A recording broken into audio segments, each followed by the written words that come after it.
Morning students, ज्ञान विहार की online class में आप सभी का स्वागत है।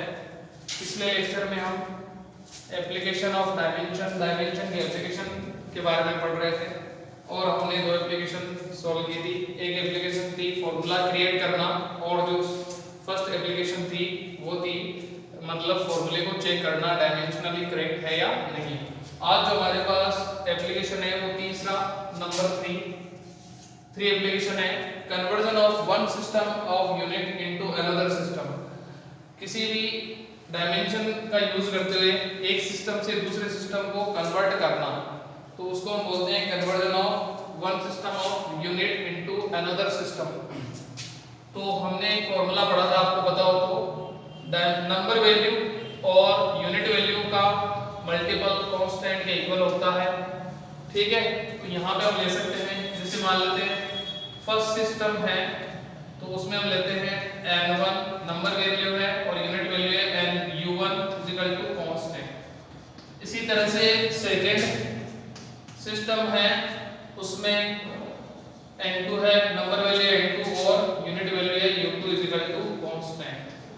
तो दोनों n1 u1 constant n2 u2 constant दोनों कांस्टेंट के इक्वल है, तो हम क्या कर सकते हैं, दोनों को इक्वल लिख सकते हैं। n2 u2 n1 u1। ठीक है, इस तरह से हम इसको लिख सकते हैं। n2 तो n1 और n2 तो क्या है नंबर वैल्यू, u1 u2 क्या है, u1 u2 यहाँ पर है वो है यूनिट वैल्यू। तो यूनिट क्या होती है, यूनिट या तो हम एमकेएस में लेते हैं या सीजीएस में लेते हैं या एफपीएस में लेते हैं। तो एमकेएस में क्या लेंगे, मास तो होगा केजी में, लेंथ होगी मीटर में और टाइम होगा सेकंड में। इसी तरह सेमीग्राम सेकंड में। तो मान लेते हैं जैसे n2, ये हो गई हमारे पास n2। u2 क्या होगा, u2 की यूनिट हम क्योंकि डायमेंशन से निकालेंगे तो इसको हम इस तरह से लिख सकते हैं m1 l1 t1। तो जो सेकंड जो सिस्टम है मेजर करने का, उसको हमने मान लिया मास को ले लिया m1, लेंथ को ले लिया l1, टाइम को ले लिया t1। अब क्योंकि डायमेंशन यहाँ पे जरूरी है तो यहाँ इसके डायमेंशन ले लिए हमने a, n की डायमेंशन a, l की डायमेंशन b और t की डायमेंशन हमने ले ली c। क्योंकि यूनिट ऑफ सिस्टम u2 है तो यहाँ पे सॉरी 2 लेंगे, तो यहाँ मास हो जाएगा 2, लेंथ हो जाएगी 2 और टाइम हो जाएगा 2। तो m2 l2 t2 और इनके डायमेंशन abc। इसी तरह n1 तो है नंबर वैल्यू, नंबर की डायमेंशन नहीं होती, u1 है यूनिट, तो यूनिट वही मास लेंथ और टाइम। क्योंकि फर्स्ट सिस्टम है तो मास होगा m1, लेंथ होगी l1, टाइम होगा t1 और वही डायमेंशन ले लेंगे a b और c। ठीक है, तो हमें एक सिस्टम से दूसरे सिस्टम में अगर वैल्यू को क्या हो कन्वर्ट करना हो, जैसे मान लो n1 में जो फर्स्ट सिस्टम है उसमें वैल्यू दे रखी है n1 की, n2 में आपको चेंज करना हो तो n2 का आप चेंज करोगे तो कैसे निकालोगे, देखो n2 हम लेंगे n1, यहाँ पे है m1 l1 t1 इनकी पावर a b और c। इसी तरह ये वाली वैल्यू जो है नीचे आ जाएगी m2 l2 t2 इनकी पावर भी क्या है a b और c। ठीक है, इसको हम इस तरह से लिख सकते हैं n2 n1 m1 upon m2 की power a, l1 upon l2 की पावर b और आगे हम लिख सकते हैं t1 अपॉन t2 की पावर c। ठीक है, तो एक सिस्टम से दूसरे सिस्टम में हमें किसी भी यूनिट को कन्वर्ट करना हो तो ये हमें फॉर्मूला काम में लेना है। और यहाँ आपको पता है इस फॉर्मूले से ही फॉर्मूला आपको दिखाई दे रहा है n2 u n2 u2 n1 u1। तो n2 निकालना है तो n2 क्या लेंगे, n2 हमारे पास हो जाएगा n1 u1 अपॉन u2। तो इसी फॉर्मूले से हमने ये बनाया है। u1 है फर्स्ट यूनिट, जो फर्स्ट सिस्टम है उसमें यूनिट की वैल्यू, और u2 है वो है सेकंड सिस्टम में यूनिट की वैल्यू। तो आप ये फॉर्मूला ले सकते हो या ये फॉर्मूला, क्योंकि इस फॉर्मूले के बाद हमें फॉर्मूले को डायमेंशन में भी कन्वर्ट करना पड़ेगा। तो फाइनल फॉर्मूला आपको ये याद रखना है। अगर ये फॉर्मूला आपको याद है तो एक सिस्टम से दूसरे सिस्टम में आप यूनिट को क्या कर सकते हो, कन्वर्ट कर सकते हो। अब हम क्वेश्चन करते हैं, क्वेश्चन से आपको अच्छे से समझ में आएगा। देखो क्वेश्चन क्या है,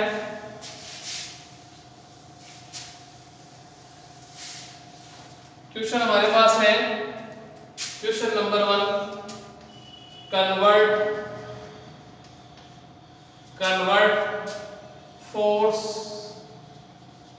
1 Newton into dyne।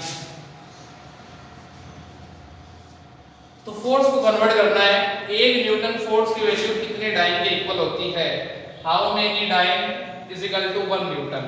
ठीक है, तो एक चीज आपको ध्यान में होनी चाहिए, न्यूटन जो है, न्यूटन जो यूनिट है वो एमकेएस में है, एमकेएस में न्यूटन होता है, और सीजीएस में क्या होता है, सीजीएस में होता है डाइन। ये हमें पता होना चाहिए। इसमें आप इस तरह से भी क्वेश्चन दे सकता है कि फोर्स की वैल्यू एमकेएस से सीजीएस में कन्वर्ट करो, या फोर्स की वैल्यू 1 न्यूटन से, फोर्स की वैल्यू 1 न्यूटन है, इसको आप डाइन में कन्वर्ट करो। तो एमकेएस से सीजीएस में कन्वर्ट करो, या आप इसको डाइन में कन्वर्ट करो। ठीक है, तो अब हमें क्या करना है, सबसे पहले हम क्या करेंगे, देखो सबसे पहले वही 2 यूनिट लेंगे, एमकेएस और सीजीएस। तो एमकेएस आपने ले ली, एमकेएस में n2 की वैल्यू दे रखी है कितनी, सॉरी एमकेएस में n1 की वैल्यू दे रखी है कितनी, 1 न्यूटन। ठीक है, और सीजीएस में n2 की वैल्यू हमें क्या करनी है, फाइंड करनी है, निकालनी है। अब यहाँ पे लेंगे m1 l1 t1, m1 l1 t1, इसलिए ये हमारे पास फर्स्ट सिस्टम ऑफ यूनिट है। तो मास को हम क्या लेंगे, केजी, लेंथ को हम क्या लेंगे, मीटर, और टाइम को हम लेंगे सेकंड। इसी तरह यहाँ यूनिट ऑफ सिस्टम जो है वो सेकंड है, तो m2 l2 और t2। तो यहाँ पे मास जो होगा वो होगा ग्राम, ये होगा सेंटीमीटर, और ये होगा सेकंड। ठीक है, अब यहाँ पे क्या बोल रहा है, एमकेएस से सीजीएस में कन्वर्ट करना है, न्यूटन को डाइन में कन्वर्ट करना है। एमकेएस से सीजीएस में मतलब केजी को ग्राम में, मीटर को सेंटीमीटर में, और दोनों तरफ सेकंड है ही। तो 1 केजी में कितने ग्राम होते हैं आपको पता है, बताया हुआ है पहले से, 1 केजी इक्वल टू 10 की पावर 3 ग्राम, मतलब 1000 ग्राम। तो हम 1 ग्राम की अगर बात करें तो 1 ग्राम, चलो यही वैल्यू इनपुट कर देते हैं, 1 केजी इक्वल टू 10 की पावर 3 ग्राम। तो 1 केजी में कितने ग्राम होते हैं, 10 की पावर 3 ग्राम। इसके बाद केजी को ग्राम में, तो मीटर को सेंटीमीटर में, तो 1 मीटर में 10 की पावर 2 सेंटीमीटर होते हैं। ये आपको पता होना चाहिए। तो 1 न्यूटन को डाइन में कन्वर्ट करना है, मतलब एमकेएस से सीजीएस में कन्वर्ट करना है, क्योंकि न्यूटन जो है वो एमकेएस में यूनिट है, डाइन है वो सीजीएस में यूनिट है। तो एमकेएस को डाइन, एमकेएस को सीजीएस में बदलना है, तो केजी को ग्राम में, मीटर को सेंटीमीटर में, और यहाँ सेकंड है। अब हम ये फॉर्मूला काम में लेंगे। फॉर्मूला है हमारे पास, देखो n2 n1 m1 upon m2 की power a, l1 upon l2 की power b, t1 upon t2 की पावर c। अब क्योंकि यहाँ पर फोर्स की बात है, जो फिजिकल क्वांटिटी वो कौन सी है, फोर्स। तो फोर्स की डायमेंशन क्या होती है, m1 l1 t-2।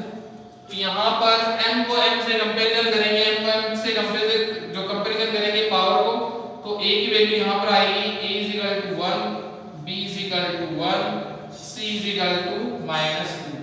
तो यहाँ पे फोर्स की डायमेंशन लेके पावर को हम कंपेयर करेंगे, तो हमारे पास abc की वैल्यू आ जाएगी। अब हमें बस वैल्यू इनपुट करनी है और फाइनल आंसर आ जाएगा। तो n2 तो हमें निकालना है, n1 कितना है, n1 है हमारे पास 1, m1 की वैल्यू क्या है, kg, तो m1 की वैल्यू रख लेंगे हम kg, m2 की वैल्यू क्या है, ग्राम, तो m2 की वैल्यू हमने इनपुट कर दी ग्राम, और a की वैल्यू दे रखी है, a की वैल्यू है 1। इसी तरह l1 की वैल्यू है मीटर, l2 की वैल्यू है सेंटीमीटर, और b की वैल्यू क्या है 1। दोनों की वैल्यू t1 t2 की वैल्यू सेकंड अपॉन सेकंड, और c की वैल्यू है -2। तो अब हमें देखो इसको कन्वर्ट करना है, kg को किस में कन्वर्ट करना है, ग्राम में। तो n2 1 को इस सब से मल्टीप्लाई करेंगे, यही वैल्यू आएगी।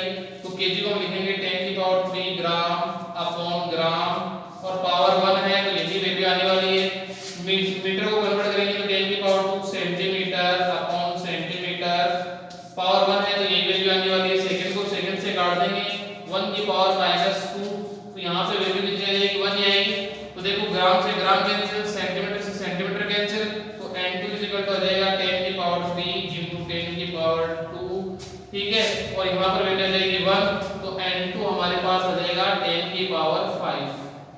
तो ये हमारे पास इसका फाइनल आंसर होगा।